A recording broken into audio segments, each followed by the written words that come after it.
You're listening to the B&H Photography Podcast. For over 40 years, B&H has been the professional source for photography, video, audio, and more.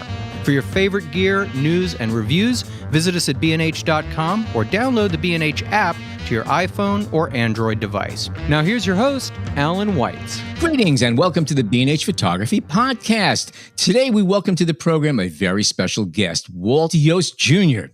It would be hard to exaggerate Walter's accomplishments as a sports photographer. He's credited with more than 300 cover shots of Sports Illustrated. He's the author of 12 books, including the memoir, A Sporting Life, and his iconic images of Michael Jordan, Joe Namath, Muhammad Ali, Serena Williams, to name a few, have become fixtures of our collective memory.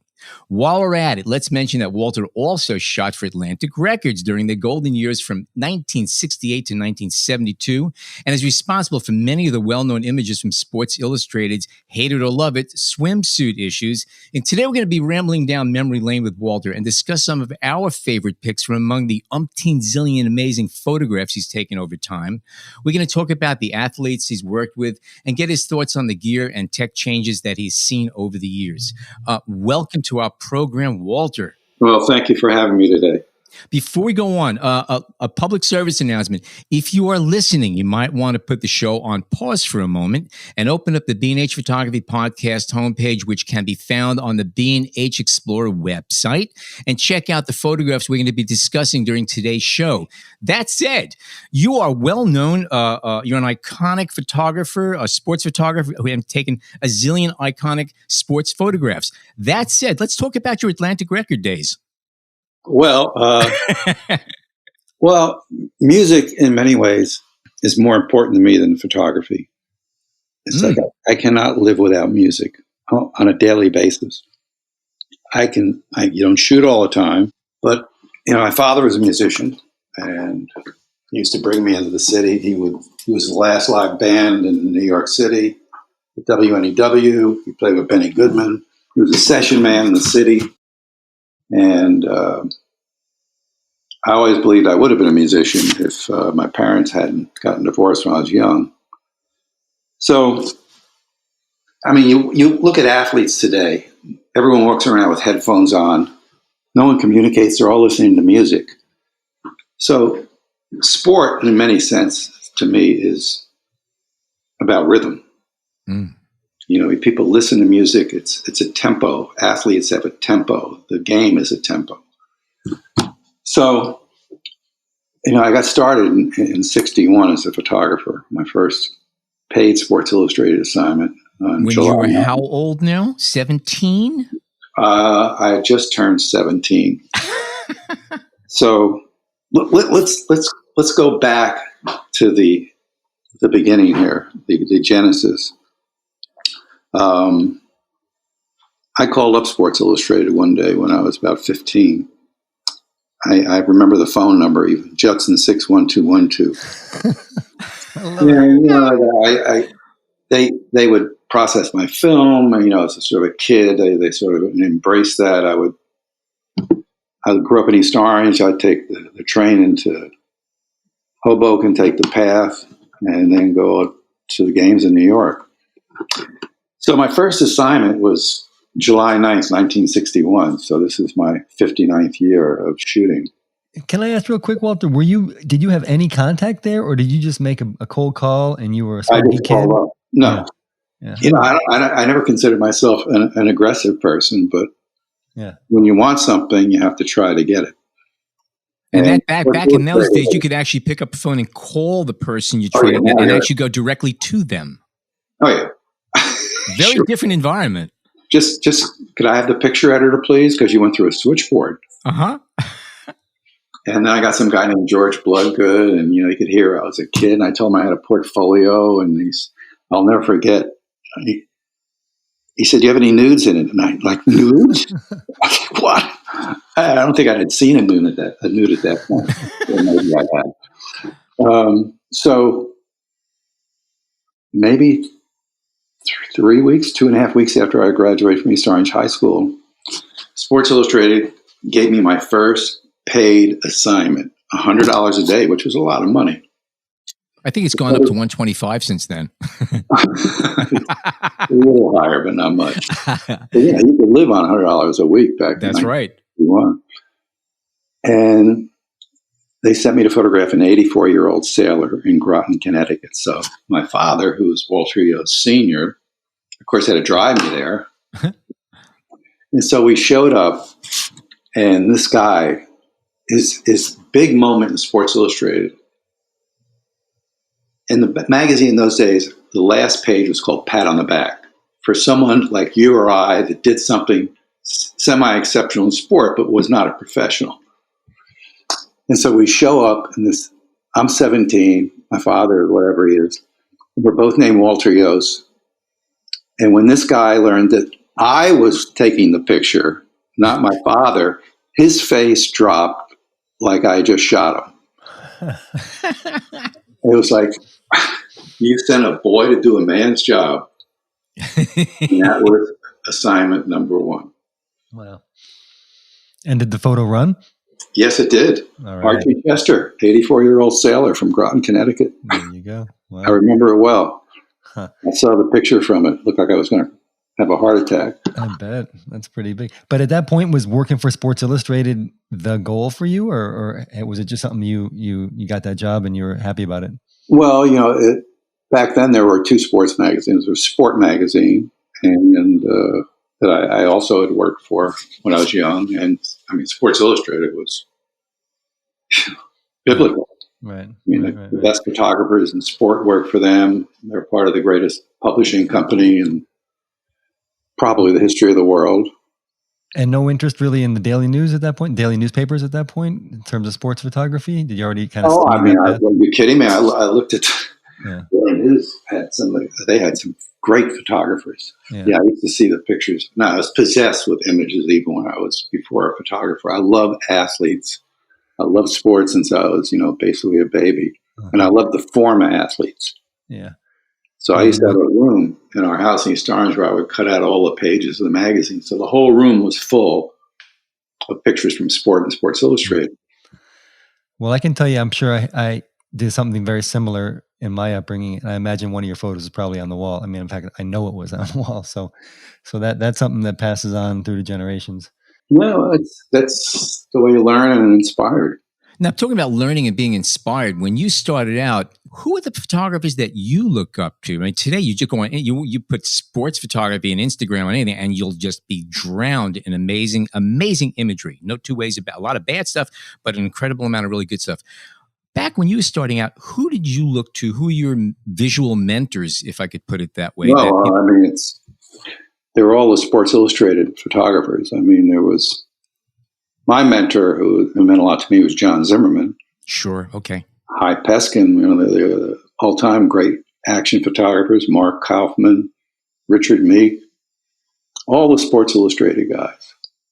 But Zimmerman was a very close friend of mine. And, he sort of instructed me, how life is going to be, once you start to move on to advertising photography, what you need to bank to survive, because you're not going to work all the time.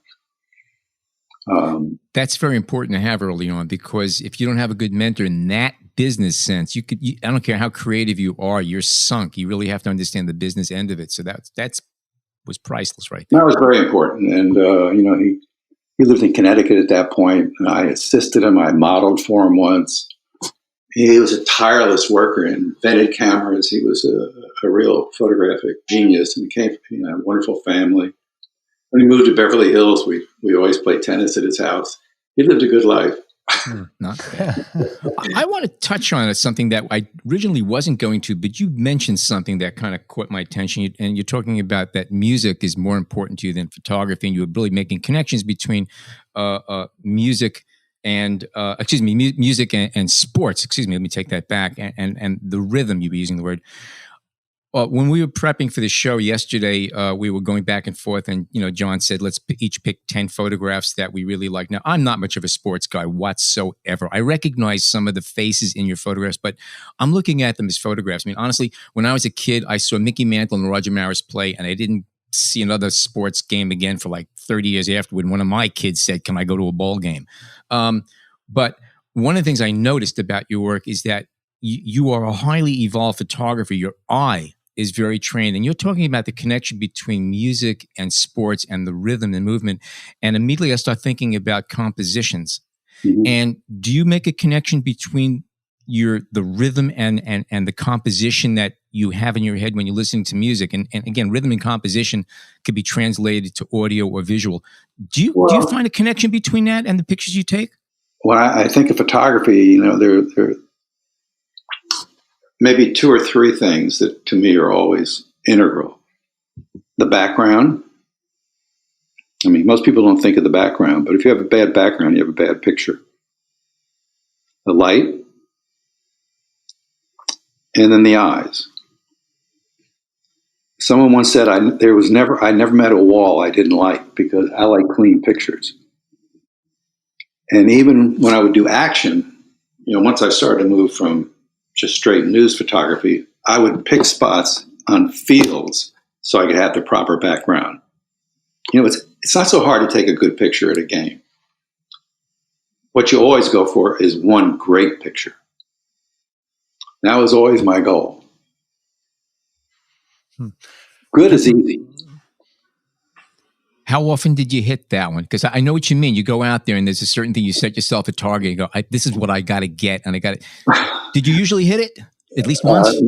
Not really, but it's hard to do it every time. Your track record's pretty darn good, though. I don't know. I never thought of a percentage, but that was always in my mind when you went into an event. And then I basically started to turn my back on the event and started to look for things surrounding sports when I was on the field. But then I started to do what they call the action portrait. Right. And that sort of changed the way I wanted to work and worked and who hired me. Huh. And was that how much of that was just a natural evolution of the work, or did you have to make a decision at some point to kind of up the game and go into another realm in terms of money and everything else like that? Well, I'm a restless photographer. I don't like to continually do the same thing. So one of the biggest changes in my life was when I was hired to photograph for Fujifilm back in '82.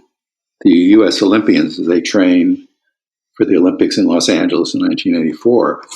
And I was sort of given a lot of money and a carte blanche, no expenses, unlimited. I mean, I could photograph Greg Louganis 5 times if I wanted to.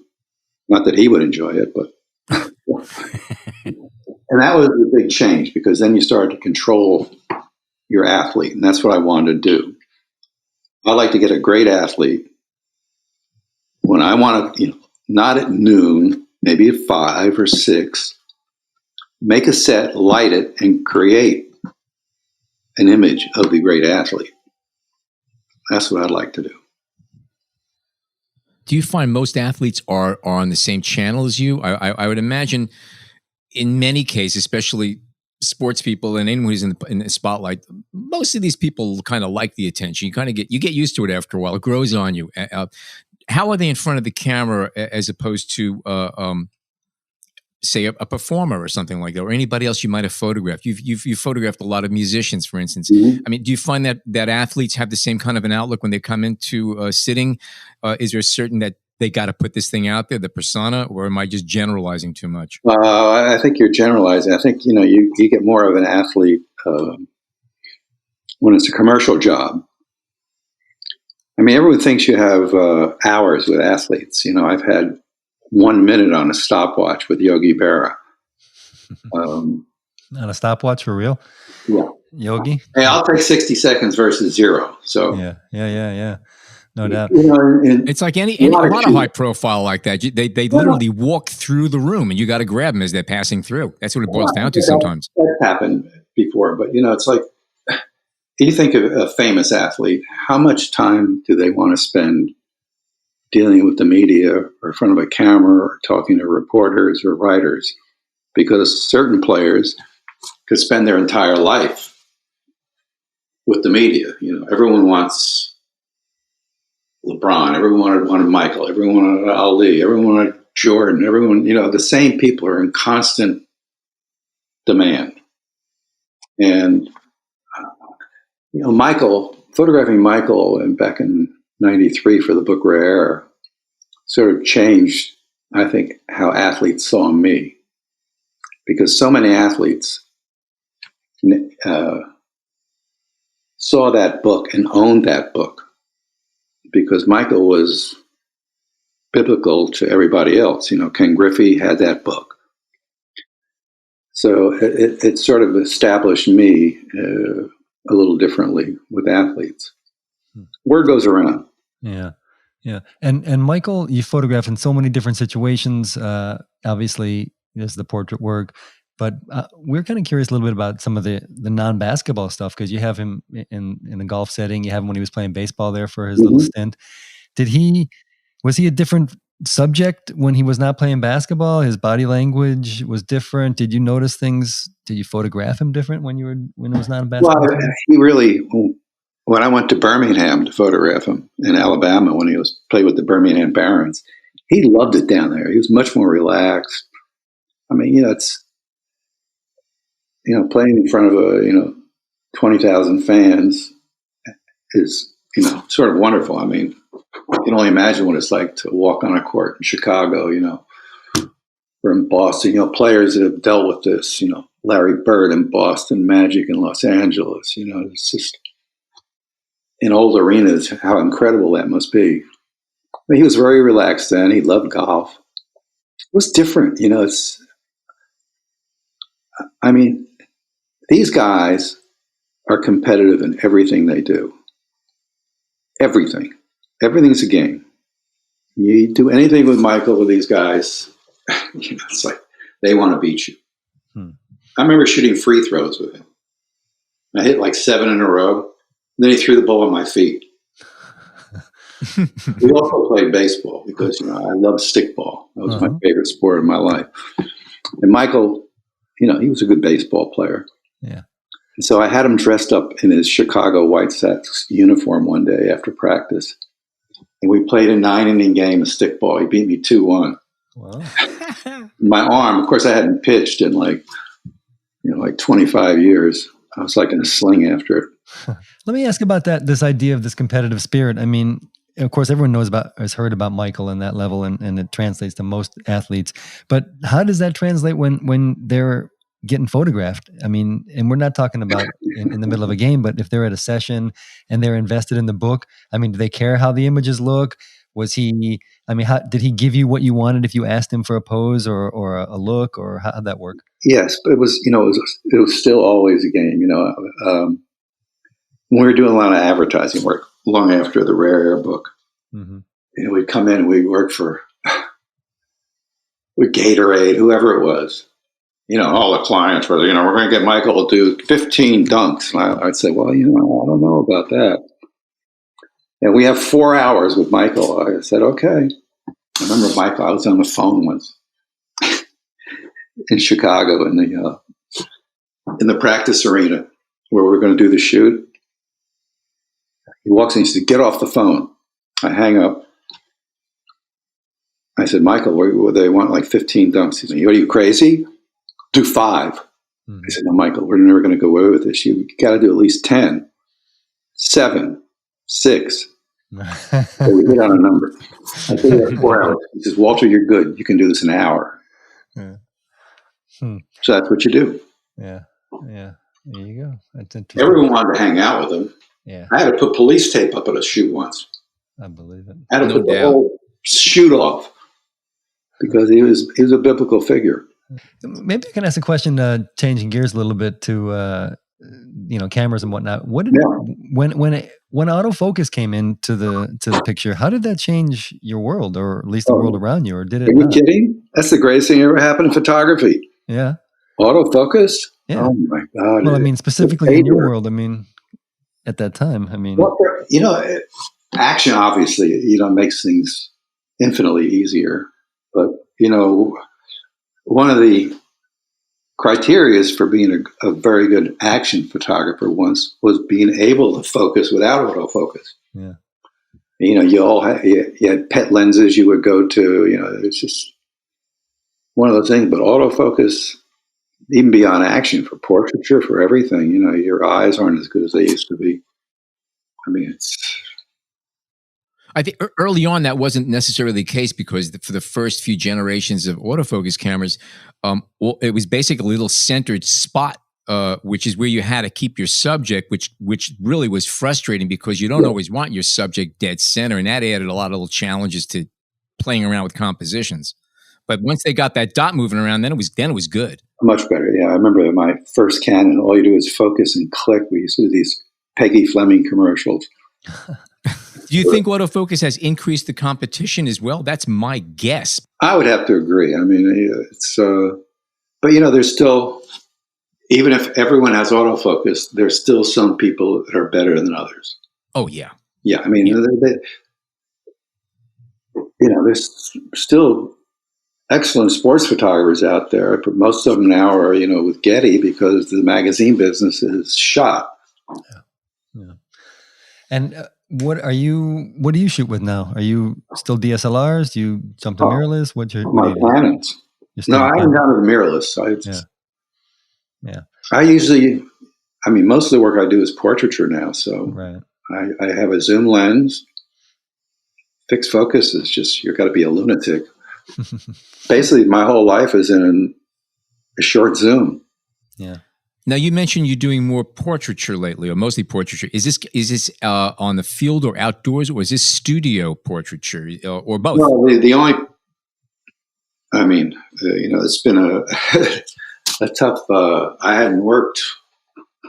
This is going to be my first job back Sunday in almost 7 months.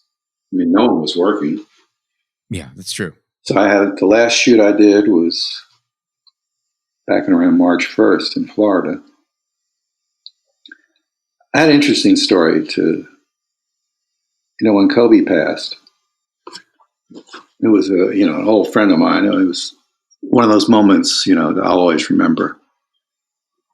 I got a call from an old friend, just a text out of the blue, like a week and a half later. Call me. It's from Griffey Jr. And he said, I want you to come up and photograph my daughters. Griffey's a photographer himself, from what I understand, no? Oh my God, he's got 10 times the amount of gear that I have. Yeah. He downloaded everything. He said, you don't have to do anything. Uh-huh. Huh. So yeah, he's a wonderful guy. He has a great family and children. Yeah. Yeah, I remember reading an article about his daughters too, and the work that he does, and I guess he got into into it shooting his own kids. So that's great. He's a great golfer. Yeah, he's a terrific person. Oh, wonderful. So maybe we can jump and talk a little bit about Atlantic Records, if you don't mind. I'm real curious how, why you jumped to that in the middle. Is it just a love of music, and who you shot and where you shot? Was it portraiture, concert work, all that stuff? Well, it was mostly concert work. My father. Uh-huh. He had a studio on 53rd Broadway. He used to share with a drummer where he'd practice. Atlantic Records was up there. And once again, it was one of these things, basically called him up. And I didn't do many portraits, basically. I did a couple of studio jobs where they recorded at the Atlantic Studios on 53rd Street. And I did mostly concerts. We did the Stones. My roommate and I had a roommate in New York for a while. We were Wilson Pickett's personal photographers for about 2 years. Wilson Pickett and his Midnight Boover band. Yeah. Oh my God. That was fun. And then I used to do concerts in New York City, the Schaefer concerts in Central Park. I shot. Those were the best. You were able to do anything you wanted. Oh my God. That was. You didn't even need a pass to get on the stage. It was just great. I got some fun stuff with a 300 millimeter Tamron that had the rear element held in with electrical tape. You probably did a little bit better. No, the problem there, of course, was getting into Central Park alive with your gear. Yeah. Yes. So Central Park in 1969 or 67 or whatever, through the whole 70s, was not the most inviting place to be. Yeah. But you could hear a concert for $1.50, and if you couldn't get in, you sat on the rocks outside the gate and you saw and heard the same show. Yeah, And did you put sports on the back burner at that point, or you just No, I never put sports on the back burner. I just, okay. You weren't doing a concert every week. But. Right. Okay, we're going to take a short break and be back with more with Walter Iooss Jr. Stay tuned.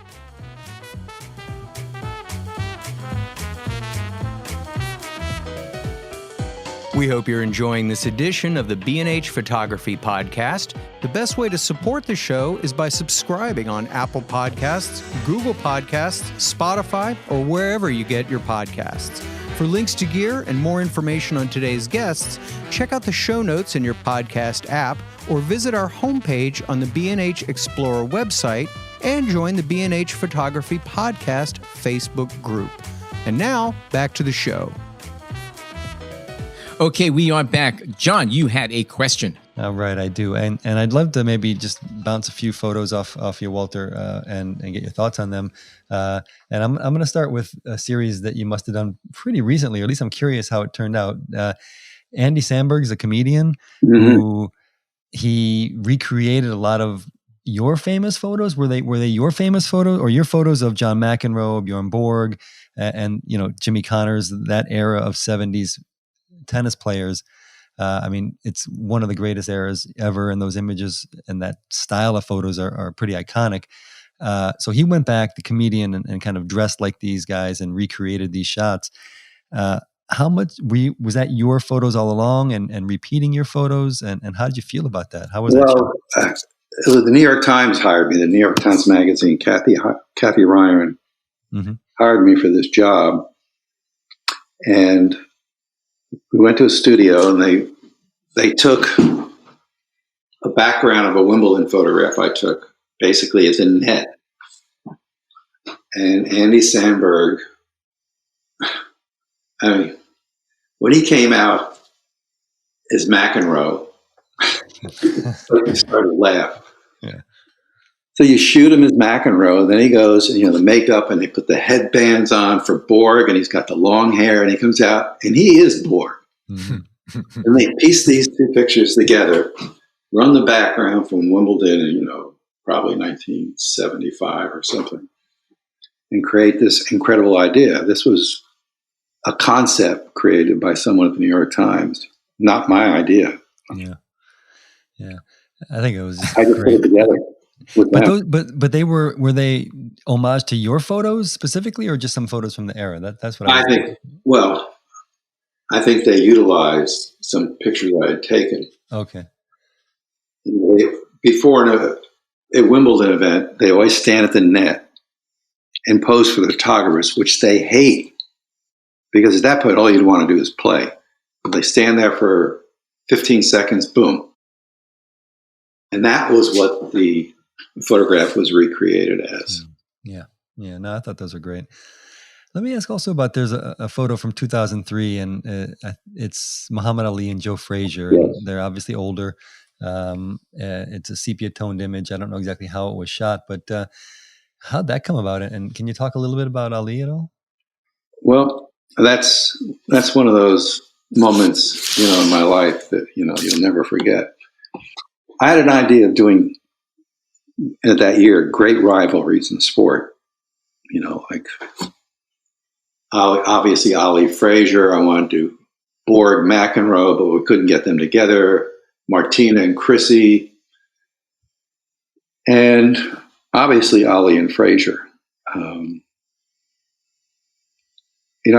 worked with Joe a few times. I'd worked with Ali a couple of times, but not during his 60s heyday. And when we tried to put this all together, Joe was still holding some animosity. And the only way this would happen is if Ali came to Joe's gym in Philadelphia, where Joe lived and his son lived, as a reverend. And then we had to give him a piece of the resale. So Ali came to Joe, and we photographed him on the giant 20 by 24 inch Polaroid. So that was a sepia Polaroid. Oh, okay. When we started out, it was for Sports Illustrated, and they wanted all happy stuff, punching.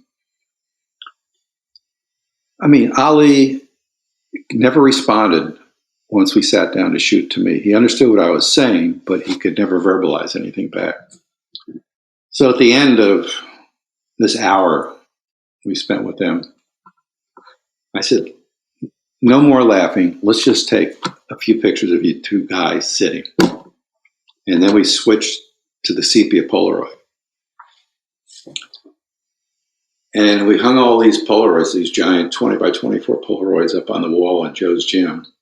You know, his family was there, Mrs. Ali was there, and they all went to that picture and said, that's it. Two broken, battered, old warriors. Wow. Even the two men themselves? Even Frazier? No, the families. Ali, he didn't. Yeah. He couldn't respond, but right. His wife and all of Joe's people, that was it. Yeah. That's a good editing process. I got to admit that seriously, that's very effective. I like that.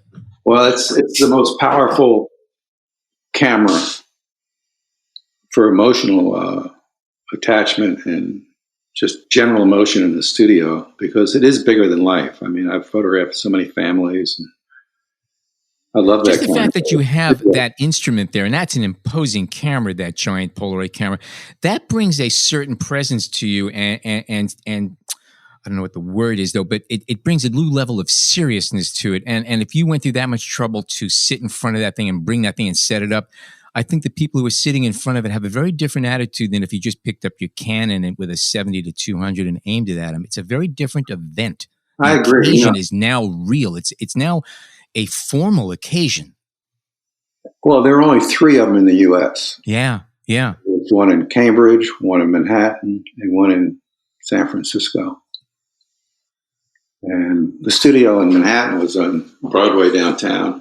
And I mean, I don't know how many times I shot there. You know, there was always a camera operator. It's not like, it was just, I mean, I love Polaroids, all Polaroids.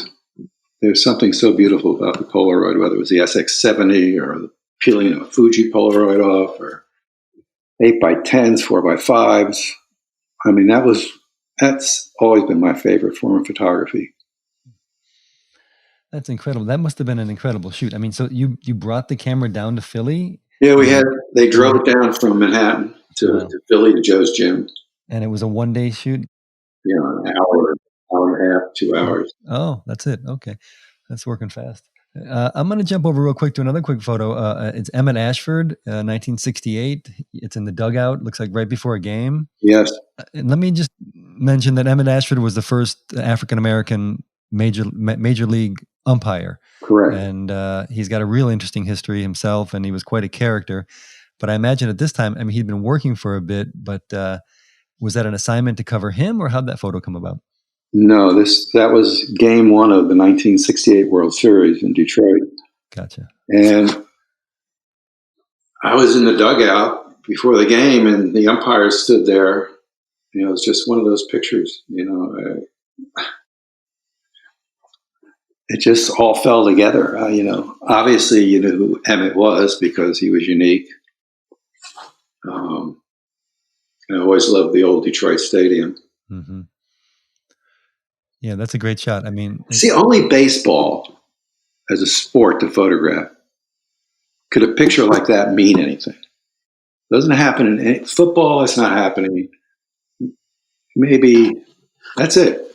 Baseball's the best sport when nothing's happening. People standing around the batting cage, spitting, moving your cup around, right, standing against the wall in the outfield. You know, it's just. Well, that's kind of what I think about that photo you have in the dugout with Gary Templeton, you know, back in the 70s era uniform. They're just sitting there, you know, I mean, and it is a kind of a classic baseball photo, but what's going on? 2 guys sitting in the dugout looking at you, you know? Well, once again, I had seen that picture before. So I went back to Los Angeles, you know, and I had all these great expense accounts. The Phillies played in Los Angeles. They had a blue uniform on the road back in 1980, but it was just slightly off color from the Dodger dugout. So I knew the St. Louis uniform was the perfect color. So I went back to Dodger Stadium. I was doing a baseball essay for Sports Illustrated and just sat in the dugout. And you can see the guys are completely disinterested in me.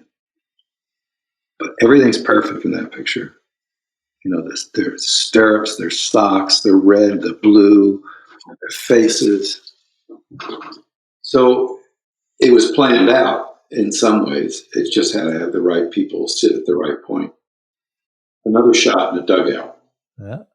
Well, let's jump to something that's totally different in that sense. And you mentioned Greg Louganis earlier, but I'm looking here at this photo from 1984 where it looks like he's just diving through space. You know, Mm-hmm. there's the streak of light and it's red. Tell us a little bit about that, because that's, you know, in terms of a diving photo, one of the most unique you're going to see. I can't figure out whether that was underwater, above. My perspective is so thrown out. All I know is that you dragged your shutter for a while and it's flashed, but the rest of it, I can't figure it out. Well, this was the Louganis picture was taken during that Fuji campaign, and this was like my third or fourth time to photograph him. Mm-hmm. Well, it was next to the last time. So this was in Mission Viejo, and divers can only go from the high platform so many times because it wrecks their wrists and shoulders. Mm-hmm. So that was taken with one strobe, and there were lights illuminating the pool. That's what the light streaks are. And someone once said you could count the pulsations in the light and see what my shutter speed was. And so, you know, I have it flipped so he's diving up, sort of out of the flames of hell. Okay. And so, of course, I showed the picture to him. I had one more shoot with him, and I remember going out to Mission Viejo in California and showing him a print of it. I said, Greg, look at this. And he looks at the picture and he goes, I'm bent. So if you look at his body, he's not exactly straight at the waist. So all he saw was his form, not the picture. I'm bent. Well, that's something we all have to deal with, right? You think you have a great photo and then the subject looks at it and they're like, well, the hair's out of place or I'm ugly or whatever it happens to be. No one likes their picture. Right. Totally. Yeah, but you know, I get it. That's his whole thing is about form. Form is what gives you your edge in many, many ways. And he's looking at himself. And of course, that's all he's looking at. He couldn't care about, oh, you dragged your shutter. He doesn't care. No, you know, it's like the best picture ever taken of you is going to happen today because, you know, in another year, you're going to age. Right. And I've always said that. All right, I want to jump to two quick photos here that they maybe I love them because again, it's my era, at least the baseball era. But you got Jack Nicklaus in 1967 smoking a butt, and then you got Dave Parker, who was kind of is also smoking a cigarette in the dugout. Now, what's that? In the dugout again. Exactly. Right. Let's go with Dave Parker first, and the fellow behind him, Grant Jackson. Yeah. So this was in spring training, my favorite time of the year for baseball.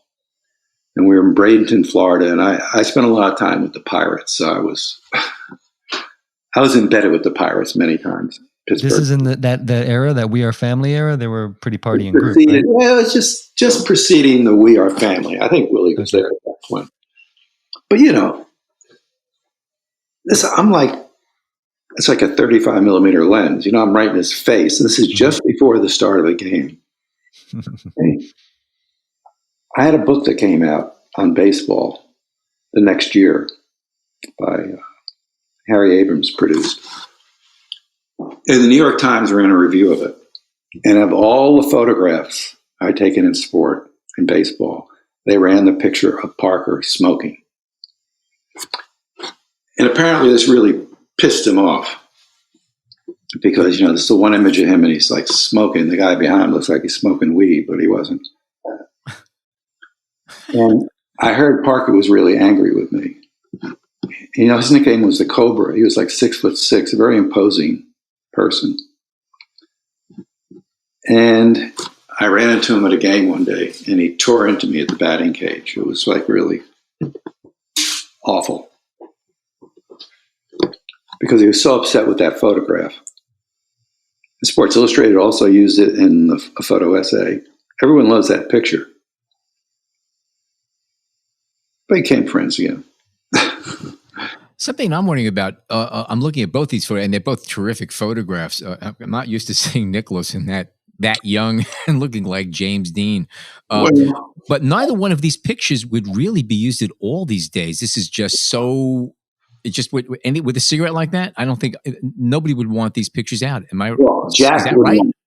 Jack wouldn't want that picture out. That was a gag picture. Those are my sunglasses. It was a Masters cover for Sports Illustrated. Oh, Green okay. Masters cover. That's why he's in the green jacket.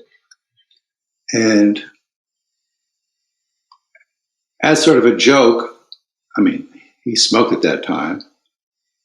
He put the sunglasses on, turned his collar up, and we took that picture. I mean, so I did a golf book once, and I asked him to write a blurb for the book, and I sent him the layout of the book, and that picture was in it. He said, I will write a review of the book, but you have to remove that picture. So I didn't remove the picture. I got someone else to write. He doesn't like that picture. I don't blame him. Get over it. And it's a good picture. I get everybody's point of view, yours and his. Yeah. You know what? It's a fun picture. Maybe not then for him. If I could bring up a fast picture, if I may here, I don't have the name of it. It's an overhead shot, blue background, basketball, orange hoop, it's looking straight down of the player doing a dunk. A lot of blue field shadow. That's Michael Jordan's blue dunk. Okay. That's the kind of picture. And when we were going over these photographs yesterday, and we were just pouring over, you start trying to pick stuff out. These are the pictures I kept coming to, again, as a photographer, not as a sports enthusiast. That happened to be sports photography. But to me, I'm looking just as photography, the aesthetic. And this kind of photograph and many similar to this, the way you capture the scale of the subject in the surroundings and the way you're framing it and the use of color, tight composition, and it's stripped away of everything that is not necessary. Anything that remains in the photograph makes it happen. If you were to take anything else away, it wouldn't be as strong. You're amazing at doing that. And when I'm looking at these pictures, one thing that just came to mind, I got to ask you this. Do you crop any of these photographs ever? Because I know some people will never do that. And some people, like myself, will. If it improves the picture, I'll tweak it a bit and cut in a little bit. Are any of these pictures sliced into it all? Well, there are a lot of photographers that I admire who will never touch a picture of theirs. The only thing that was changed in that picture, I mean, that blue dunk was all planned out. You know, I painted a parking lot blue. I brought in a basket from St. Louis. Okay. I mean, You made it happen, is what you're saying. You made that happen. Yeah. Okay. And I painted one part of the parking lot red and another one blue because I didn't know what color uniform he was going to show up. But you couldn't have a stationary basket because of the shadow. So there were no baskets in Chicago. This was shot outside of Chicago. So I had to get a basket driven in from St. Louis, an NBA basket. I got a cherry picker. I had a Canon camera. It took 14 frames a second. And the blue dunk was born. And you could only do it between, maybe an hour a day when the shadow was long enough, but not too long. Did he know you had something good going and he worked with you and gave you? After that, he did. That's cool. You have to build up a trust level. I mean, Yeah. Plus he was a different. That was before he became so famous. It was okay. Was this before the slam dunk contest? The year before. Year before. Okay. I see that you did a lot of work in Cuba, obviously with baseball and related. It's something that's been done a lot, but the photo of the kids on the corner stands out to me as a pretty special photo. Did that come about by chance, or were you down there on an assignment looking for baseball? Did you set these kids up at all? How'd that come about? Well, when I did the children in Cuba, obviously my fascination was stickball, and Cubans in baseball was the picture I wanted. So I made 2 trips in 1999. I came back with my picture. I said, "You've got everything you needed." And I kept saying, "Well, I don't have the stickball picture." So he said, "Okay, go back." So it was the last day I was there on the second trip, and we were weaving through the streets of old Havana in a car, and we saw these kids on the corner. And I didn't really want a fat kid at the plate because there are no fat people in Cuba except him. And, everything in that picture, if you look at it, there's a yo-yo, there's a kid holding a dog. This was the picture I wanted to take. There was a picture taken of Willie Mays back in the 50s playing stickball in the Bronx. It always stuck in my mind. And I had other stickball pictures that were okay. But this was basically everything. This was like my childhood dreams. When a ball is thrown to you, there's nothing else exists for that millisecond when the pitch is delivered. For a hundredth of a second or whatever it is, the world stops.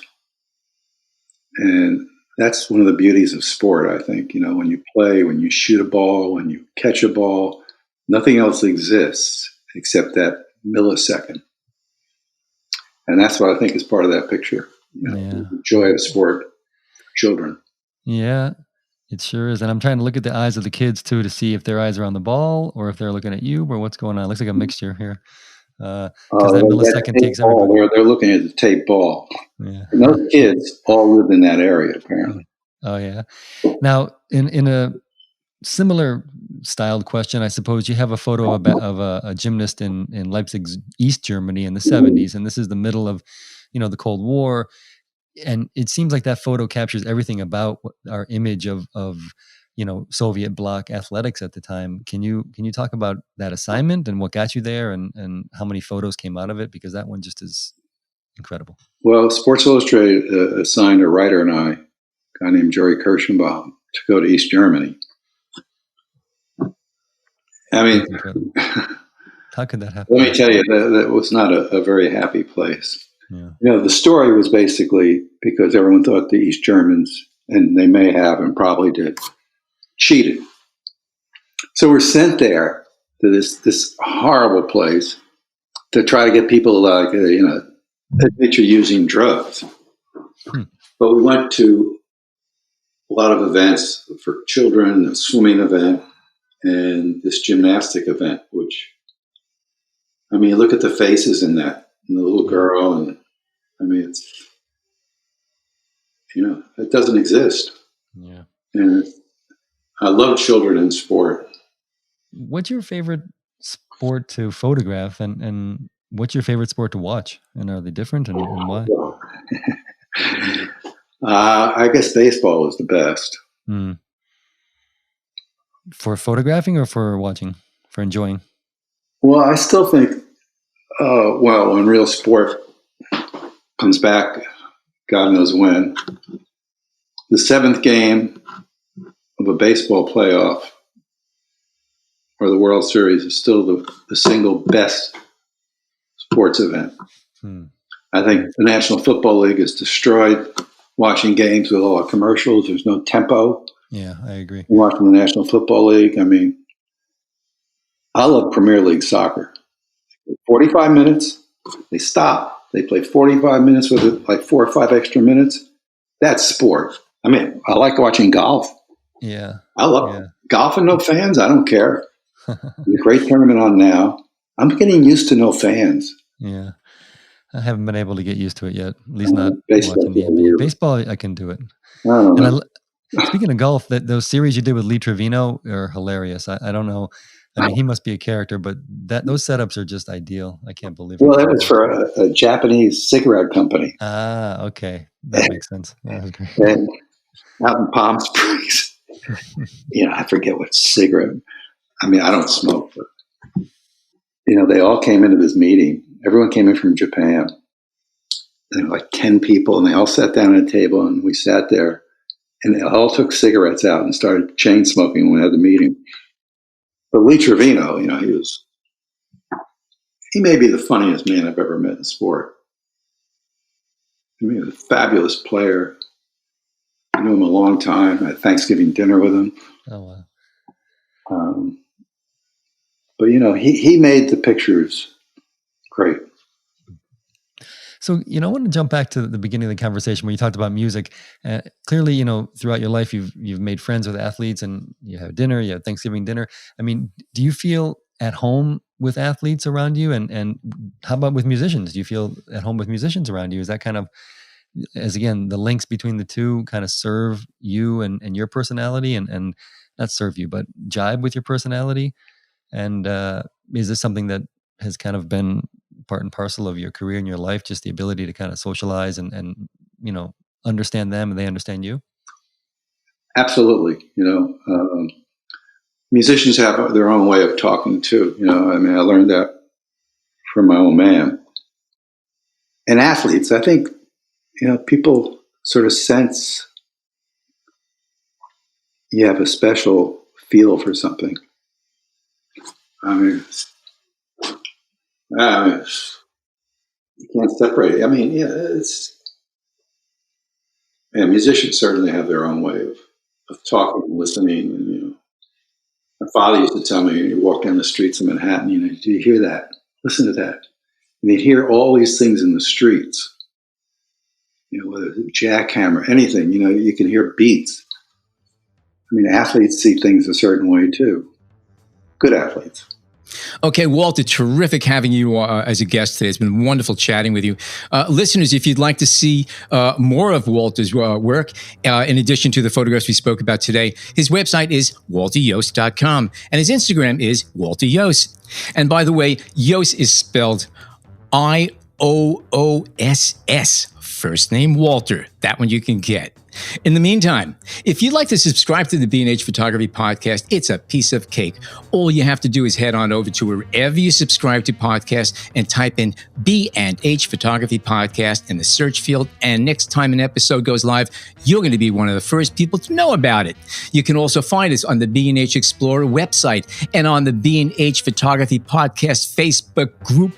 For now and forever after, my name is Alan Weitz, and on behalf of John Harris and Jason Tables, thank you so much for tuning in today.